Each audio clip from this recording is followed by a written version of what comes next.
দেখুন কত সুন্দর হয়েছে বিস্কিট গুলো। যেমন দেখতে সুন্দর, খেতেও কিন্তু অপূর্ব। সকাল বিকেল চায়ের সঙ্গে খেতে দারুণ লাগে, একদম মুচমুচে হয়। মুখে দেওয়ার সাথে সাথেই মিলিয়ে যাবে, এতটাই ভালো হয়। দেখুন ভেতরটা কতটা খাস্তা। তাই আমার অনুরোধ রইলো, আপনারাও এইভাবে একবার বিস্কিট তৈরি করে খেয়ে দেখবেন, খেতে কিন্তু অসাধারণ লাগবে। নমস্কার বন্ধুরা, আপনাদের নতুন একটা রেসিপিতে সবাইকে অনেক অনেক স্বাগত জানাই। আজকে খাস্তা মুচমুচে একটা বিস্কিট রেসিপি আপনাদের সঙ্গে শেয়ার করব।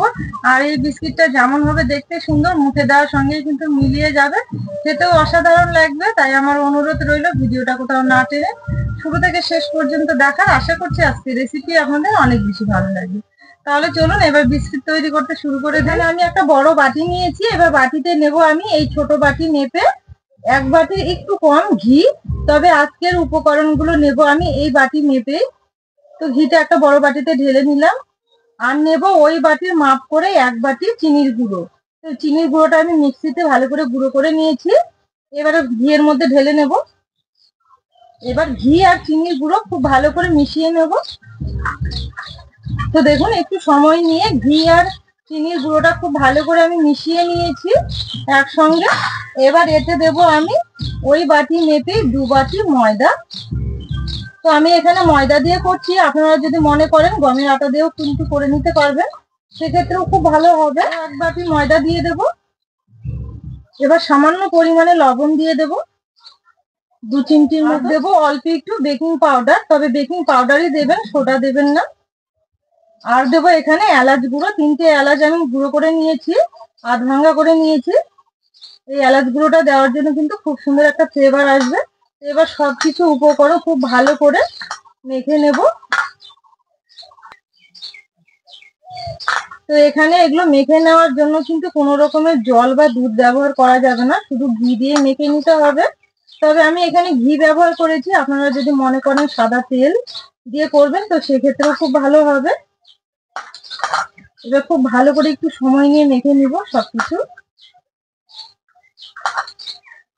দেখুন এখানে আমি খুব সুন্দরভাবে মেখে নিয়েছি, একটা শক্ত টাইপের ডো তৈরি করে নিয়েছি। এবার থালাতে ঢেকে রেস্টে রেখে দেব।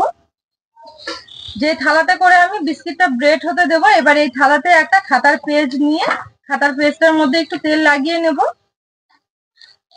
এখানে আমি একটা খাতার পেজ নিয়েছি, খাতার পেজটা থালার মধ্যে নিয়ে নেব এভাবে। হাতের কাছে যদি বাটার পেপার থাকে তাহলে আপনারা বাটার পেপারও ব্যবহার করতে পারেন, আর যদি না থাকে তাহলে কিন্তু খাতার পেজেও আমার মতো করে এইভাবে নিতে পারবেন।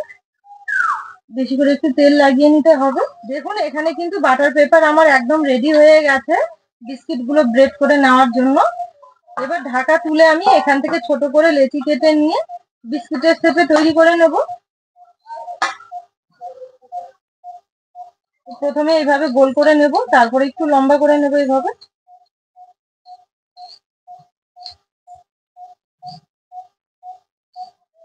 হাত দিয়ে এইভাবে একটু চেপে দেবো, দেওয়ার পর এইভাবে সুন্দর একটা ডিজাইন তৈরি করে নেব। তো দেখুন এইভাবে আমি তৈরি করে নিয়েছি। এবার এখানে একটা কাঠি নিয়েছি, এবার কাঠি দিয়ে এভাবে একটা ডিজাইন দিয়ে নেব।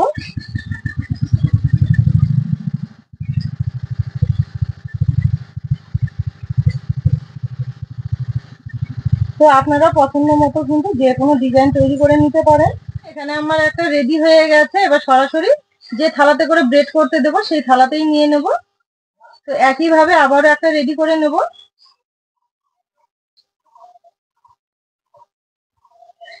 এই বিস্কিট গুলো তৈরি করা কিন্তু খুবই সহজ, আপনারাও খুব সহজভাবে তৈরি করে নিতে পারবেন একবার দেখলেই। আর খেতে কিন্তু ভীষণ ভালো লাগে, একদম খাস্তা মুচমুচে হয়।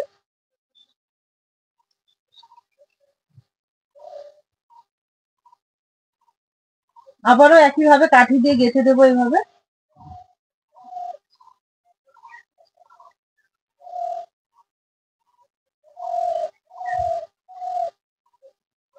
তো দেখুন আবারও একটা একইভাবে রেডি করে নিয়েছি।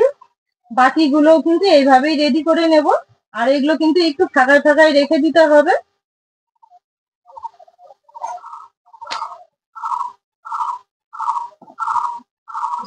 এগুলো একটু ফাঁকায় ফাঁকায় বসাতে হবে, কারণ ফুলে আবার অনেকটা বেড়ে যাবে। ফাঁকায় না দিলে একটার সঙ্গে একটা লেগে যেতে পারে।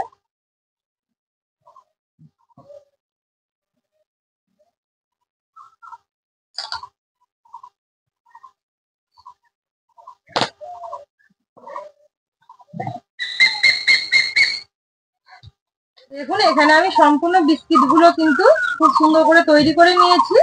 এবার বিস্কিট গুলো আমি ব্রেড হতে দেবো। বিস্কিট গুলো ব্রেড করে নেওয়ার জন্য উনুন জ্বেলে কড়াই বসিয়ে দিয়েছি।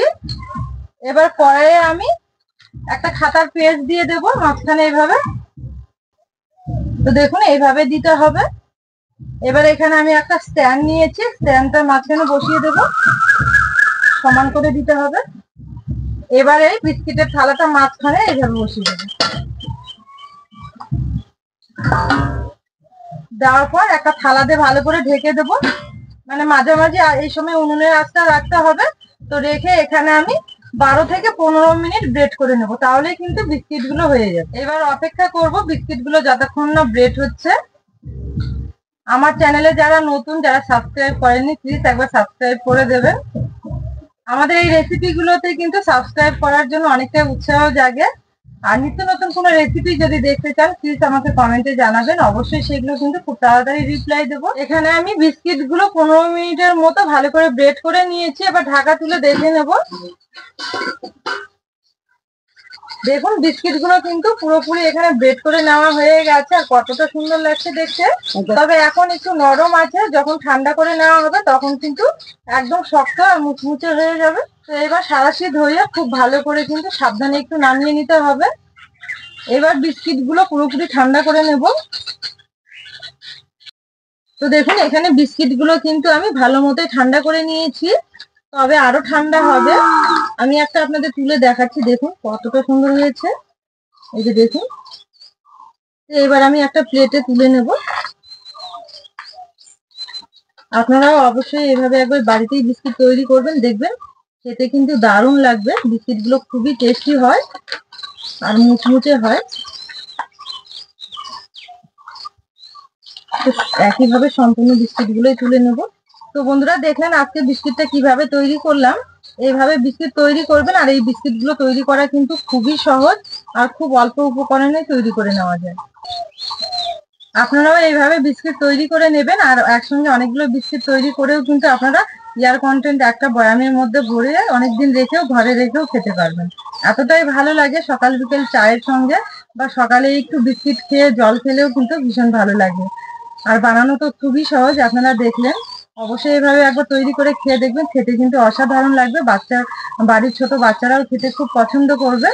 আমার এই রেসিপিগুলো যদি আপনাদের ভালো লেগে থাকে তাহলে অবশ্যই কাজলি ভিলেজ ফুড চ্যানেলটি একবার সাবস্ক্রাইব, লাইক, শেয়ার করবেন। আর পাশে থাকা বেল আইকনটি ক্লিক করবেন সবার আগে নোটিফিকেশন গুলো পাওয়ার জন্য।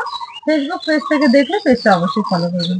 আজকের ভিডিওটা এখানেই শেষ করলাম। সবাই খুব ভালো থাকবেন, সুস্থ থাকবেন। আবার দেখা হবে নতুন রেসিপি নিয়ে।